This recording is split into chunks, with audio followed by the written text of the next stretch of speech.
founded the practice in 1996 after a 7-year design partnership with Ron Arad.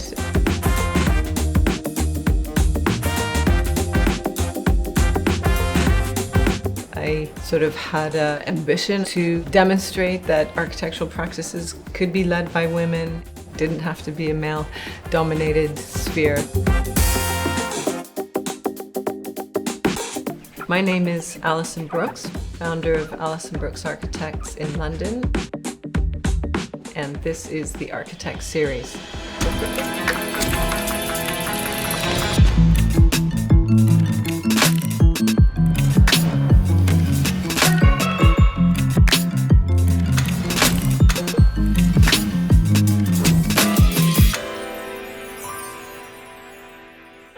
Prior to that, I studied in Canada, so I came to London in a way to spread my wings, sort of free myself from my roots.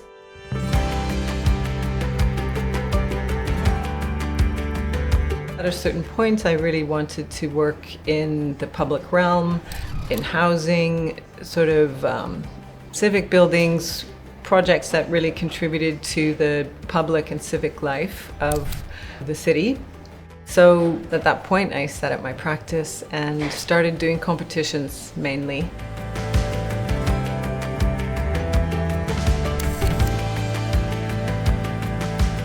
Alison Brooks Architects today is a practice that is working in the international sphere. We're working on projects in Canada and across the UK. We're invited to compete for projects in the US. Hopefully that's coming. We're working across education buildings, higher education buildings, arts, and housing. Housing is always very important to me as the public social project of architecture. And it's also urban design at the same time. You can't do housing without doing urban design. So it has a huge impact on people's quality of life.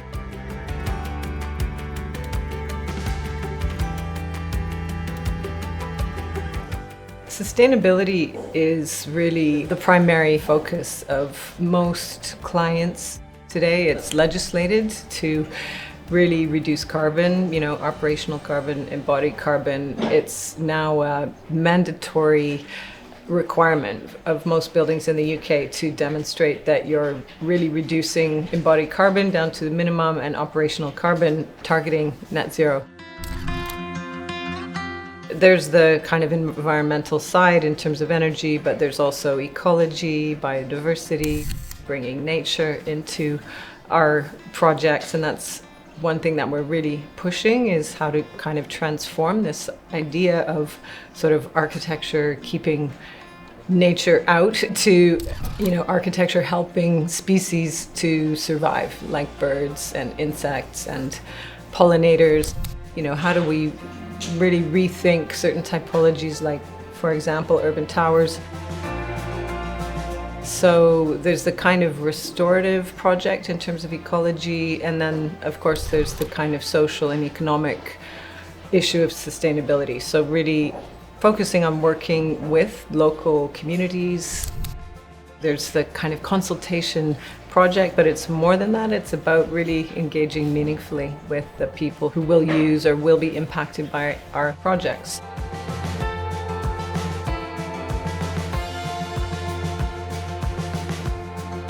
It's a really exciting time, I think, for us and for most architects. The kind of shift in the culture and the understanding of how critical it is to really embed net zero carbon, pro-ecology, pro-community sensibility and kind of agency into our work.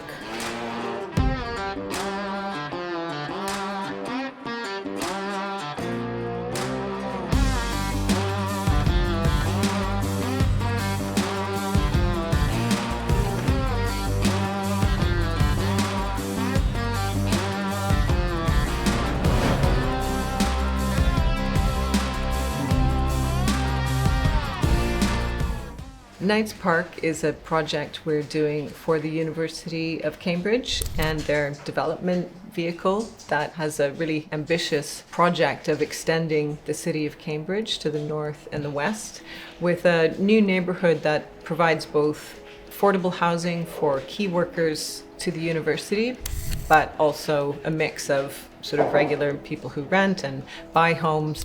It's really kind of creating an exemplar community, sustainable community that's very walkable and with access to shops and services. My name is Michael Müller. I'm working for Alison Brooks Architects for 8 years now. I'm a senior associate at the practice. Knights Park had very high ambitions for the sustainability. It was amazing basically to work in this overall master plan, which had already incorporated in the outline planning a lot of those sustainable targets. So one prerequisite for all the plots that were developed with it was to achieve a Code for Sustainable Homes, Code 5, which is one of the highest levels for this rating system. And that set already the tone for the overall development.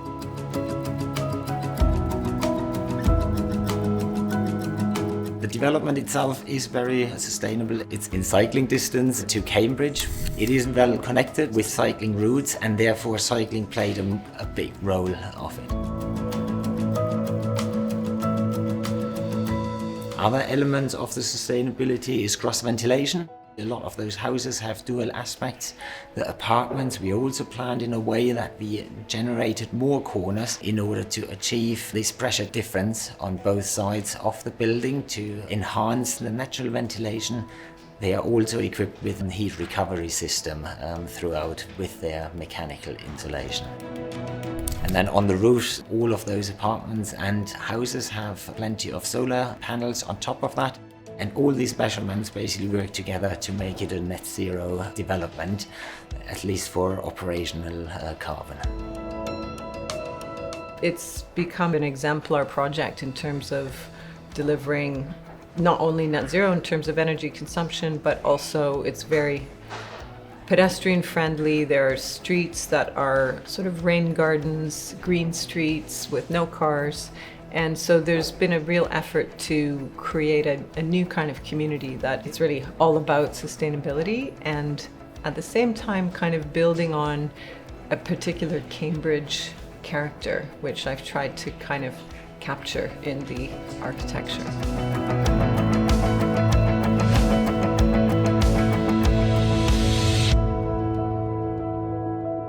My name's Kerry Edmonds. I'm an associate at Alison Brooks Architects, and I've been working here for the last 9 years. The Exeter College Cohen Quad is a new building for Exeter College in Oxford, and it's kind of on the outskirts of the city core, of the historic core of Oxford. And it's a very multifunctional building. It's kind of city in a building. The Cohen Quad is a project we won through competition in 2011, and it is a wonderful commission to receive because of the context working in Oxford, the University of Oxford. It's sort of 1,000-year tradition in terms of providing residential and teaching quads. And we finished it in 2018-19. It was a really complex brief in terms of providing the traditional format of an Oxford Quad, which is a place where students and their tutors socialize and study and eat together as a community. And this is a typology that's evolved from the monastery, the monastic tradition of monks living in a community, as a place of worship and study, which then evolved into the collegiate model that we know today. Some of the most inventive structural elements are the glulam, so engineered timber elements, which we used for both the cloister and the theatre structures. And so the way in which the cloister forms this kind of expanding and contracting sort of ellipsoidal space is kind of unique. Also in the theatre structure, the way that the glulam is bent and one half of it sort of hangs from the other via these steel flitch plates. It's kind of a sort of a lyrical form that I'd never seen before. And so, it was a real chance for Alison to kind of invent formally, but using this technology, which I think in terms of glulam, we were kind of pushing its abilities.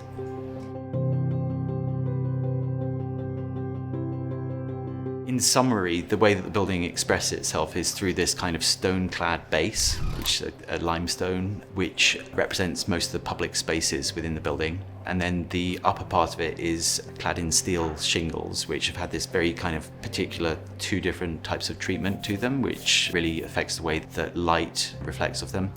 But that allowed us to form these roofs in these kind of curved forms, which what sort of integrates the building into its context, but then at the same time, with this kind of patterned steel shingles, it has a certain level of craft, so they're all kind of assembled by hand, and so it's this kind of moment of handcraft, but also on these slightly futuristic sort of curved surfaces.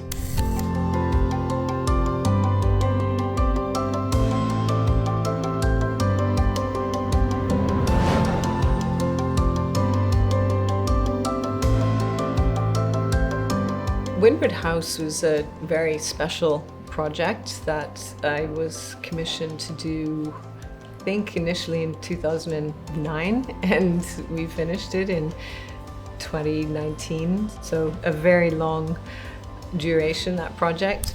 But in a way, the outcome of that time frame is very interesting because basically the design evolved and it happened in phases over that period, and kind of enabled me to get to know the client and their art collection and the way they live in a sort of sequential way.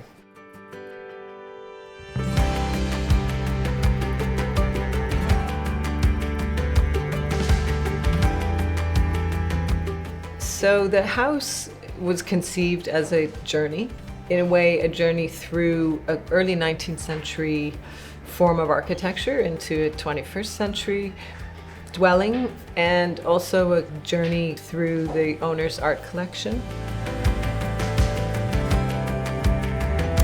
The project first was about converting this early Victorian farmhouse, insulating it and bringing in sustainable energy systems like ground source heat pumps and solar panels, and really converting it into livable dwelling, but also into an art gallery.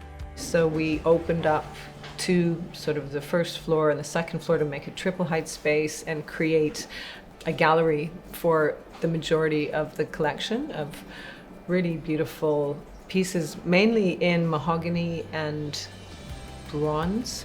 And so that those kind of dark colors of wood and metal became the kind of inspiration for the palette of materials in the house. And then the second phase was the West Wing. And this was an opportunity to really contrast the nature, the sort of type of the stone farmhouse with its cellular rooms, and introduce a much more free-flowing, open-plan, meandering geometry and spatial sort of fluidity as a total contrast to the existing farmhouse. And so the West Wing of Winford House has this kind of undulating roof form and undulating facades. So that project and its landscapes evolved over the 4 years and became kind of a story of how the clients live. Also, their collection grew over that time period, so we had to add more space for the works that were being added. And yeah, was really inspired by the place, trying to sort of draw out that atmosphere of a forest.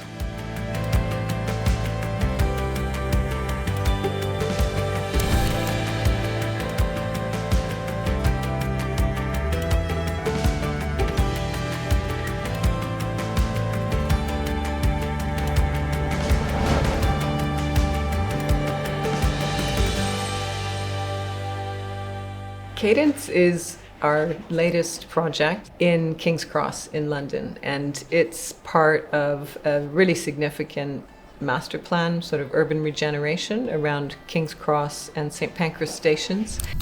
And it's one of the final pieces of the master plan, and it holds a very important position on axis with the central park of the master plan.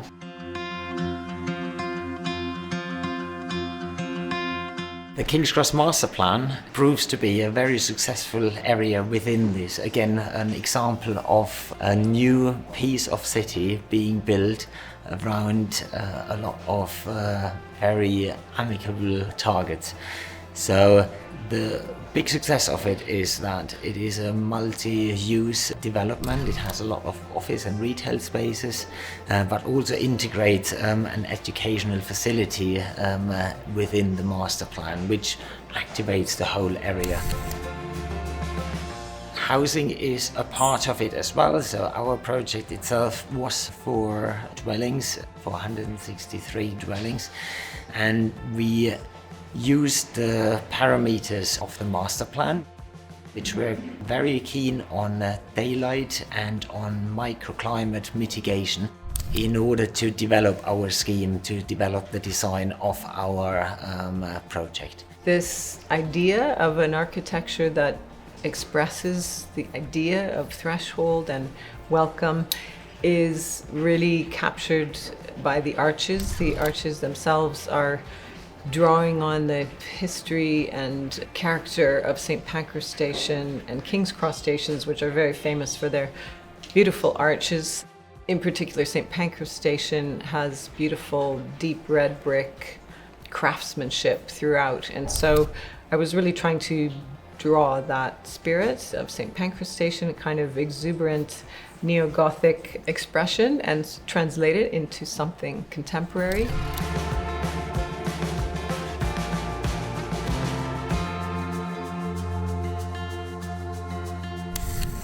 The other very conscious design decision was to have very deep reveals for the building in order to provide more shading for the apartments, especially at the south facade and the west and the east facade, where we also introduced various balconies that again help you with this microclimate and with the overshading from the apartments themselves. The building, which you can see here, is kind of negotiating a very complex site. It's a sort of pentagonal site, so it has unusual geometries. It doesn't really have a front or a back. It's perceived from all sides. It's really about creating a kind of urban tableau. Within itself, it creates a sort of scenography that allows light into different places. I call it a courtyard tower because it's a combination of a sort of European courtyard type with towers that emerge from the courtyard. So the whole facade system was built in large precast panels and then lifted in space. This has a couple of advantages also for sustainability. The brick that we used in order to generate those ones is an English brick, a local brick that was shipped directly from York. Everything was assembled with precast panels, which basically can then be done all at low heights rather than on the higher areas, which reduces the risk, is better for the health and safety, and also reduces a lot the material usage of the whole building. One other thing that we, for example, did is we designed every single brick in this building in order to be able to order exactly the right amount, again reducing waste on site.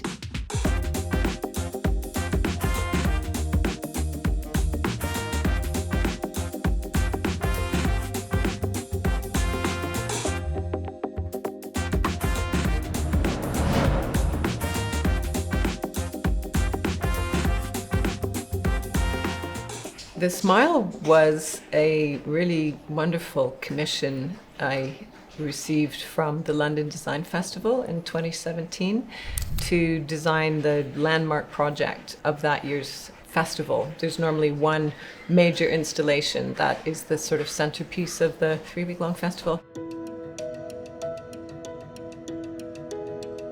The project is sponsored by the American Hardwood Export Council, and so they bring to the project brief 70 cubic meters of tulip wood. That's the kind of basis of the project. The material that we had to use is actually sort of offcuts from the main timber product that they make. So it's kind of using a recycled material.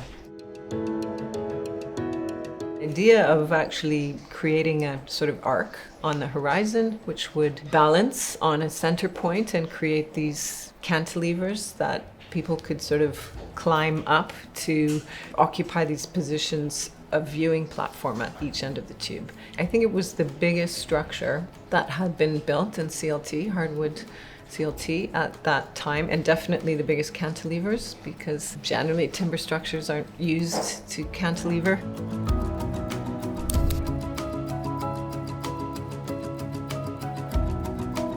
For me, it was a really kind of pure expression of geometry, material, structure, and space coming together as a kind of singularity. So it was kind of like being in a sculpture, but actually very architectural in the intent and the experience that it offered users.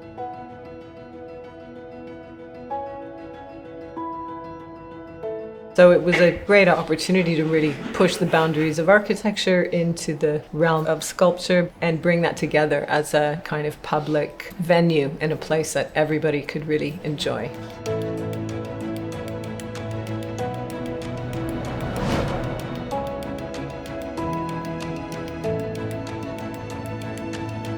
The Homerton College entrance building is another project we won through design competition. I'm Juliana Rocha from Portugal, and I'm a senior architect in Alison Brooks Architects, and I've been working here over 7 years.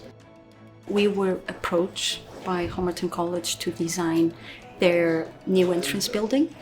So they were lacking an entrance building and a point where people would identify as the main entrance to the campus.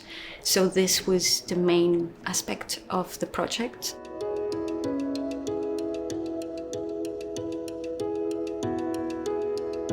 Fundamental concept of the Homerton College entrance building is the idea of the lantern, that the building acts as a lantern that signifies entrance and welcome to the college community and to visiting scholars. And so this biaxial symmetry of the building, its pavilion-like quality, is really about creating that identity that's associated with the lantern. But to a certain extent, it's also inspired by the Renaissance villa, like Villa Rotunda, which is a building that celebrates its symmetry, addressing all four directions.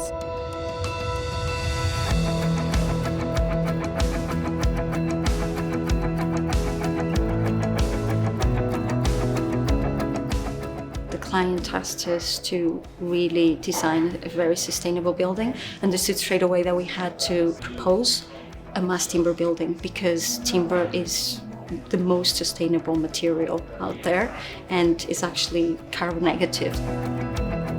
Of course, when we have a timber structure, we don't want to cover it because timber is amazing.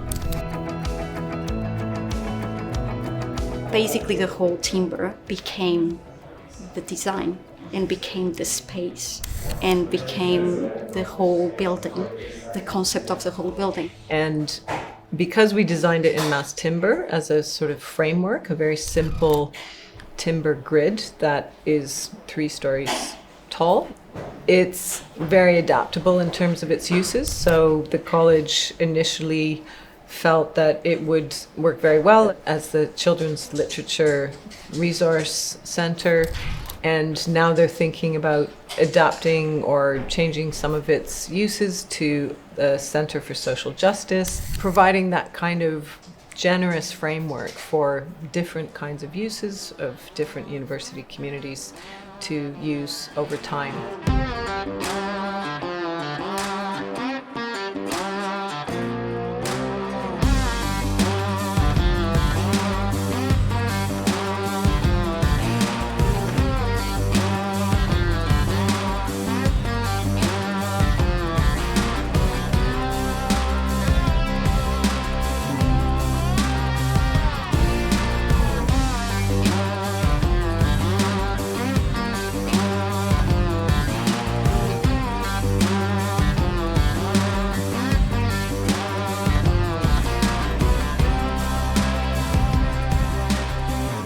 I think the future of this practice is bright. I think we're anticipating growth, quite a lot of growth in the next few years.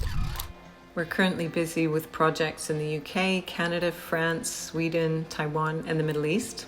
But also just because of the scale of projects that we're doing, which includes very high density towers in urban situations, but also cultural and education projects, which are smaller scale, but they actually have a kind of longer time frame in terms of the investment and the relationship with the client and relationship with the communities of those institutions.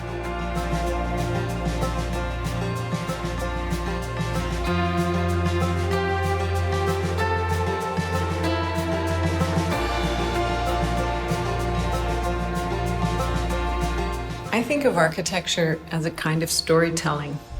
It's about bringing together memory in the future, using form, space, light, bringing people together, making the experience of daily life joyful, generous, and even beautiful. So to be an architect is like being both an investigative journalist and an interpreter of dreams. So my advice is be a good listener and discover what is meaningful to your clients and your communities. And when it's time to create, trust your instincts and your personal value system. This process is fundamental to my idea of authenticity. Take a stand and bring your art into the service of public life.